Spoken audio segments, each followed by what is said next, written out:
پوچھا تھا کہ کیا خواتین چلہ کر سکتی ہیں کہ نہیں۔ چلہ اصل میں 40 دن کا کوئی وظیفہ ہوتا ہے کہ جو 40 دن میں کمپلیٹ ہوتا ہے۔ یہ اب کیا وظیفہ ہوتا ہے، یہ مختلف جو روحانی شخصیات ہوتی ہیں وہ اپنے مریدین کو دیتے ہیں، اور اس میں ایک چلہ ایسا ہوتا ہے جو ترک جلالی و جمالی کے ساتھ ہوتا ہے، یعنی جس میں آپ کوئی ترک جلالی کا مطلب ہے کہ کسی کی جان لے کر کچھ حاصل کرنا، کھانا پینا، کوئی غذا وغیرہ، اس کو ترک کرنا ہوتا ہے۔ لہٰذا اس میں انڈا تک نہیں کھا سکتے ہیں، کیونکہ اس انڈے کے اندر بھی ایک جاندار ہوتا ہے، اگر اس کو آپ رکھ لیں تو وہ جاندار مرغی بن جائے گی یا کوئی اور جانور بنے گا، تو اس کو سب کو ترک کرنا ہوتا ہے، گوشت وغیرہ چھوڑنا ہوتا ہے۔ اور جمالی کا مطلب یہ ہوتا ہے کہ جو عام غذائیں ہیں جو گوشت وغیرہ سے ہٹ کر انہیں بھی چھوڑنا ہوتا ہے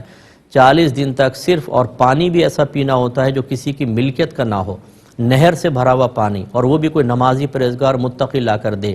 جو کی روٹی بنا کر رکھ لیں 40 دن تک، وہ بس سحر اور افطار کے اندر کھانی ہے، باقی 40 دن روزے، اور پھر وہ وظیفہ۔ اتنا سخت یہ وظیفہ ہوتا ہے، اگر جیسے مطلب جو طریقہ کار بزرگ بتائیں، بہرحال یہ چلہ تو 40 دن کو کہتے ہیں، اس کے اندر جو طریقہ، یہ ترک جلالی جمالی والا تھا۔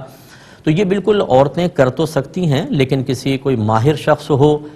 نمبر 1 روحانی استاد کو زبردست قسم کو ہونا چاہیے، نمبر 2 وظیفہ کیا ہے یہ معلوم ہونا چاہیے، نمبر 3 کس مقصد کے لیے کیا جا رہا ہے۔